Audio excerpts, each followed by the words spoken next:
प्यारी सास संगत जी, प्यार से कहिए। सास संगत जी, हम अक्सर कहते हैं कि हमें ज्ञान मिल गया है, लेकिन ज्ञान केवल शब्दों का नाम नहीं है ना। सदगुरु बाबा जी अक्सर फरमाया करते थे कि कुछ बनो ना बनो, पर पहले इंसान बनो।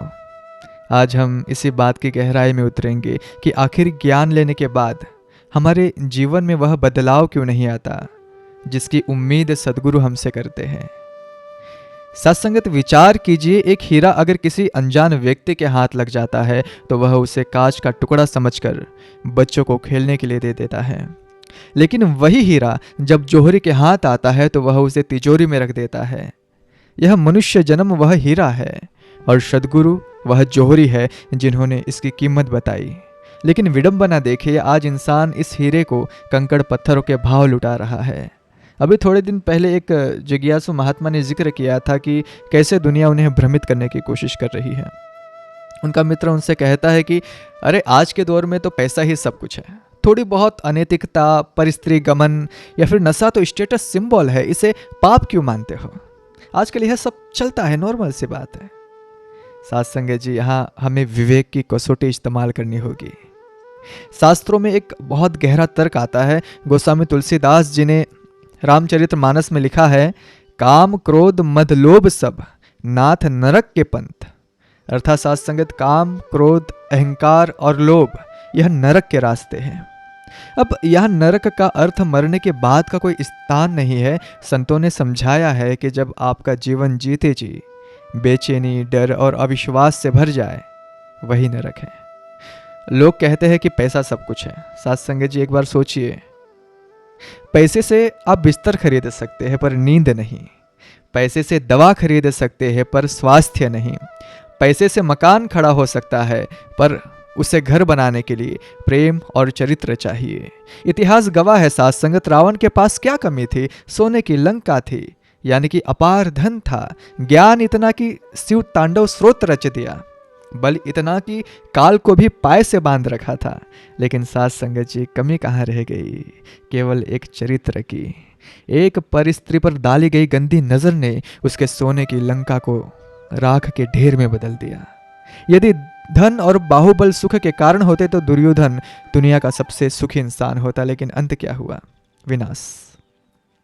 इसलिए जब कोई आपको यह कहे कि पाप करने में तो मजा है, तो उसे संतों का यह प्रमाण दीजिए साथ संगत की क्षण भर का सुख और जीवन भर का दुख यह सौदा समझदारी का नहीं है। अब बात आती है आहार की। साथ संगत जी, एक महात्मा जी ने संतों का प्रमाण देते हुए पूछा था मुझसे कि जैसा खाए अन्न वैसा होवे मन, यह क्यों कहा गया है? साथ संगत जी, यह केवल कहावत नहीं है, विज्ञान और आध्यात्म दोनों इसे मानते हैं। पर हमारे मिशन में तो खाने पीने की कोई मनाही नहीं है ना। सदगुरु ने हमें आज़ादी बख्शी है, बिल्कुल सत्य है। सदगुरु हमें रस्मों रिवाजों और वहमों भरमों से निकाल कर आज़ाद करते हैं, लेकिन साथ ही सदगुरु हमें विवेक भी देते हैं। अगर संतों ने कहा है जैसा खाए अन्न वैसा होवे मन, तो इसके पीछे एक गहरा विज्ञान और आध्यात्म है जिसे समझना हमारी स्वयं की जिम्मेदारी बनती है। साथ संगत जी, हम अपने घर के बाहरी मंदिर को कितना साफ रखते हैं, वहां जूते लेकर भी नहीं जाते। तो फिर इस शरीर रूपी मंदिर जहां साक्षात निरंकार का वास है, वहां हम क्या डाल रहे हैं? इस पर विचार करना तो बहुत जरूरी है ना। विज्ञान भी मानता है कि हर भोजन की अपनी एक ऊर्जा यानी एनर्जी होती है। जब किसी जीव को मारकर भोजन प्राप्त किया जाता है तो मृत्यु के समय उसके शरीर में जो भय, जो दर्द और तनाव के हार्मोन्स यानी कि स्ट्रेस हार्मोन पैदा होते हैं, वह पकने के बाद भी नष्ट नहीं होते। जब हम वह आहार लेते हैं तो अनजाने में ही वह निर्दयता, वह बेचैनी, वह भय हमारे मन का हिस्सा बन जाता है। आप स्वयं तर्क करके देखिए साथ संगत, भक्ति और सिमरन एक बहुत सूक्ष्म यानी सटल अवस्था है ना। जबकि तामसिक भोजन एक वृत्ति को भारी और उत्तेजित करता है। जिस पेट में हम हिंसा से प्राप्त भोजन डालते हैं, वहां बैठकर दया के सागर प्रभु का ध्यान लगाना वैसा ही कठिन है जैसे कीचड़ में खड़े होकर साफ कपड़ों की उम्मीद करना। सदगुरु हमें किसी चीज़ के लिए मना इसलिए नहीं करते कि वह हम पर हुक्म चलाना चाहते हैं, बल्कि वह इशारों में समझाते हैं कि अगर तुम्हें सहज अवस्था चाहिए तो चुनाव भी सहज और सात्विक ही करना होगा, ताकि हमारे शरीर और मन की तरंगे इतनी पवित्र हो कि सिमरन का फूल आसानी से खिल सके। यह बात सिर्फ गलत खाने तक ही नहीं बल्कि आपकी गलत संगति पर भी लागू होता है। साथ संगत जी, अक्सर सत्संग में आने के बाद भी हम डगमगा जाते हैं। इसका सबसे बड़ा कारण है कुसंग, यानी कि बैड कंपनी। कबीर साहब का बहुत सुंदर प्रमाण है, कबीरा संगत साधु की जो गंधी की बास, जो कुछ गंधी दे नहीं तो भी बास सुभास। लेकिन इसके विपरीत साथ संगत कुसंग कैसा है? यह धीमे जहर जैसा है ना। जब आप किसी ऐसे व्यक्ति के साथ बैठते हैं जो निंदा, नफरत या फिर भोग विलास की बातें कर रहा है ना, तो शुरू में आपको लगेगा कि मुझे क्या फर्क पड़ता है, मैं तो ज्ञानी हूँ। लेकिन साथ संगत जी, काजल की कोठरी में कितना भी सया ना जाए, एक दाग तो लग ही जाता है। साथ संगत जी, ध्यान से सुनना, आज जिसे समाज आधुनिकता या फिर मॉडर्निटी कहता है, जैसे लिविंग रिलेशनशिप या फिर नैतिक मर्यादाओं को तोड़ना, यह आधुनिकता नहीं साथ संगत, यह मानसिक दिवालियापन है। पतन की राह पर तेजी से दौड़ना प्रगति नहीं कहलाता साथ संगत। एक गाड़ी अगर बहुत तेज चल रही है लेकिन उसके ब्रेक फेल है तो क्या आप उसे रफ्तार कहेंगे या फिर मौत कहेंगे? आज का समाज बिना ब्रेक की गाड़ी बन चुका है। हमें सदगुरु ने ब्रह्म ज्ञान रूपी ब्रेक और स्टीयरिंग दिया है ताकि हम संसार में रहे, रफ्तार में भी रहे, पर दुर्घटनाग्रस्त ना हो। साथ संगत, एक बहुत मार्मिक बात संतों ने समझाई है कि अवश्य में भोक्तव्यम कृतम कर्म शुभाशुभम। चाहे कोई देखे या फिर ना देखे, यह निरंकार जो जर्रे जर्रे में है वह सब कुछ देख रहा है। हम सीसीटीवी कैमरे से बच सकते हैं, पुलिस से बच सकते हैं, पर अपने अंतर आत्मा के न्यायालय से नहीं बच सकते। जो लोग जवानी के जोश में कहते हैं साथ संगत की अभी मजे कर लो, बुढ़ापे में भक्ति करेंगे, उनके लिए संतों का बड़ा सीधा सवाल है साथ संगत की, आपको पता है कि आपकी सांसों की डोरी कब टूट जाएगी? जैसे कि युद्ध के मैदान में सैनिक को यह कहने का बिल्कुल अधिकार नहीं है कि मैं गोली चलाना तब सीखूंगा जब दुश्मन सामने आ जाएगा, उससे अभ्यास पहले करना पड़ता है। ठीक वैसे ही साथ संगत, जीवन के अंतिम क्षणों में मुख पर निरंकार का नाम तभी आएगा जब पूरी जिंदगी उसका अभ्यास यानी प्रैक्टिस किया होगा, है ना। जिसने पूरी उम्र केवल छल, कपट और वासना का अभ्यास किया हो, उसके मुख से अंत समय में गाली ही निकलेगी, राम नहीं निकलेगा। इसलिए साथ संगत जी, सत्संग की महत्वता है। सत्संग कोई रस्म नहीं है। हम यहाँ इसलिए नहीं आते क्योंकि हमारी हाजिरी लग जाए, हम यहाँ इसलिए आते हैं क्योंकि संसार की हवा जहरीली है और सत्संग ऑक्सीजन का चेम्बर है, चेम्बर। जब हम सत्संग में संतों के वचन सुनते हैं तो हमारे मन पर जमी हुई संसार की परतें उतरने लगती हैं। जैसे साबुन कपड़े का मैल काटता है, वैसे ही गुरु के वचन हमारे पापों और गलत विचारों को काटते हैं, जैसे आज काट रहे हैं। माता जी हमें यही समझा रहे हैं कि ब्रह्म ज्ञान को केवल जानना नहीं है, जीना भी है। जीने का मतलब है परिस्थितियां चाहे कैसे भी हो, हमारा रिस्पॉन्स संतों वाला होना चाहिए, संसारी लोगों वाला नहीं।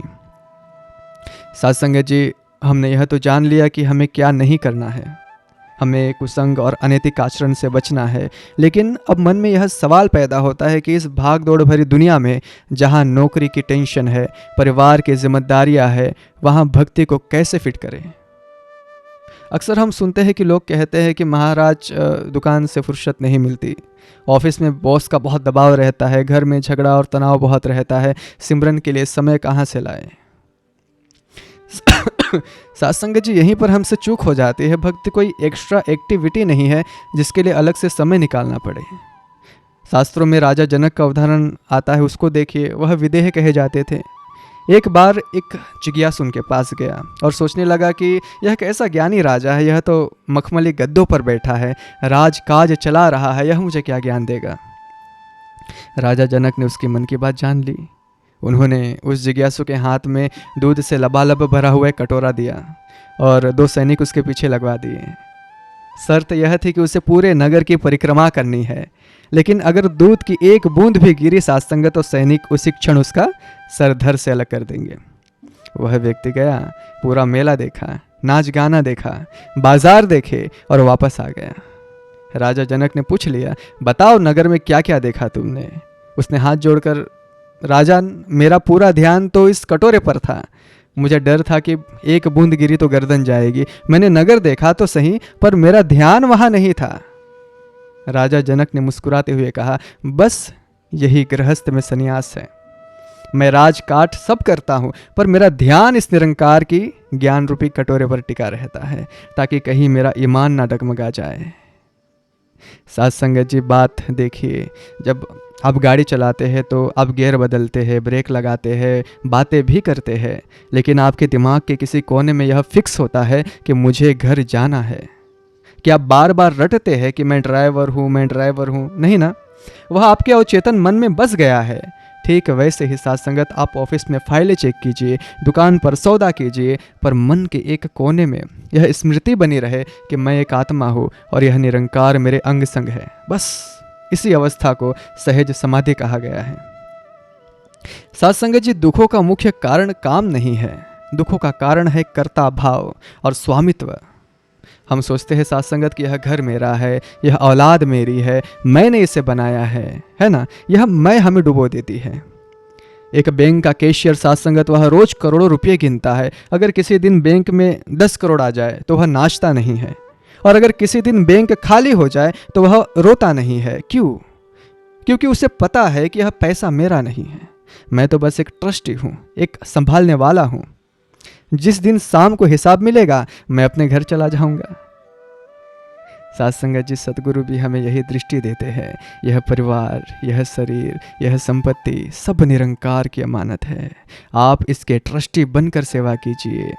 जब आप मालिक बनकर जीते हैं तो चिंता होती है, जब आप सेवादार बनकर जीते हैं तो चिंतन होता है। तय आपको करना है कि आपको चिंता चुननी है या फिर चिंतन। साथ संगत जी, एक बहुत महत्वपूर्ण पहलू है हमारा व्यवहार। लोग आपके माथे का तिलक या फिर गले की माला बाद में देखते हैं, पहले आपकी जुबान देखते हैं। अगर कोई महात्मा सत्संग में तो बहुत ऊंची ऊंची बातें करे, लेकिन घर जाकर अपनी पत्नी पर चिल्लाए, अपने माता पिता का अपमान करे या फिर पड़ोसी से गाली गलौज करे, तो साथ संगत जी माफ़ करना, वह भक्त नहीं हो सकता। संत कबीर जी ने कहा है, पोथी पड़ी पड़ी जगमुआ, पंडित भया न कोई, ढाई आखर प्रेम का, पढ़े सो पंडित होए। तर्क से सोचिए साथ संगत, एक मिठाई की दुकान का बोर्ड बहुत सुंदर लगा हो, लेकिन अंदर बैठा हलवाई ग्राहकों को गालियां देता हो, तो क्या कोई वहां से मिठाई खरीदेगा? नहीं खरीदेगा। हम सब इस मिशन के, इस सदगुरु के सेल्समैन या रिप्रेजेंटेटिव है। हमारा आचरण ही साथ संगत वह मिठाई है जिसे देखकर दुनिया हमारे गुरु के तरफ आकर्षित होगी। अगर हमारी वाणी कड़वी है तो हम अपने सदगुरु का प्रचार नहीं बल्कि अप्रचार या फिर बैड पब्लिसिटी कर रहे हैं, है ना। इसलिए साथ संगत सहनशीलता और मिठास को अपना गहना जरूर बना लीजिएगा। जब सामने वाला आग उगले तो आप पानी बन जाइए। आग से आग नहीं बुझती, पानी ही उसे शांत कर सकता है। आजकल परिवारों में दरारें क्यों आ रही है? क्योंकि हमारे पास क्षमा नाम का हथियार नहीं बचा। साथ संगत जी, अगर हमारी जीभ दांतों के बीच आकर कट जाए तो क्या हम दांतों को हथौड़े से तोड़ देते हैं? नहीं ना। हम दर्द सहते हैं, दवाई लगाते हैं, क्योंकि दांत भी हमारे हैं और जीभ भी हमारी है। परिवार में भी यही समझ अपनाइए। अगर किसी ने कुछ कह दिया तो उसे पराया समझकर बदला मत लीजिए। यह सोचिए कि यह भी मेरा ही अंग है, शायद इसकी समझ अभी कम है, कोई बात नहीं। शास्त्र कहते हैं क्षमा वीरस्य भूषणम, माफ करना कमजोर का नहीं ताकतवर का काम है। एक छोटी सी बात को पकड़कर साथ संगत हम सालों साल अपने दिल में बोझ लेकर घूमते हैं। सतगुरु समझाते हैं, बातों को पकड़ना छोड़ दो, निरंकार के दामन को पकड़ना सीख लो। जो बातों को पकड़ता है साथ संगत वह उलझ जाता है, जो दामन पकड़ता है वह सुलझ जाता है। अब आप कहेंगे कि महात्मा जी समाज तो सुधरता नहीं, हम कब तक बर्दाश्त करें, कब तक? साथ संगत जी, हमें समाज को नहीं सुधारना, हमें खुद को बचाना है। इसे एक सुंदर उदाहरण से समझिए। समुद्र में नाव तैरती है, ठीक है। नाव को तैरने के लिए पानी की ज़रूरत है ना। लेकिन खतरा तब होता है जब पानी नाव के अंदर आ जाए। हम संसार में रहे यानी नाव पानी में रहे, यह ज़रूरी है, लेकिन संसार हमारे अंदर ना घुस जाए, इस पर ध्यान देना है। संसार हमारे अंदर कैसे घुसता है साथ संगत? लोभ, मोह और ईर्ष्या के छिद्रों से घुसता है। सत्संग वह मरम्मत है साथ संगत जो इन छिद्रों को बंद करता रहता है ताकि आपके जीवन नैया डूबे नहीं। समझ गए? सदगुरु का आसरा और भय मुक्त जीवन। अंत में साथ संगत सदगुरु की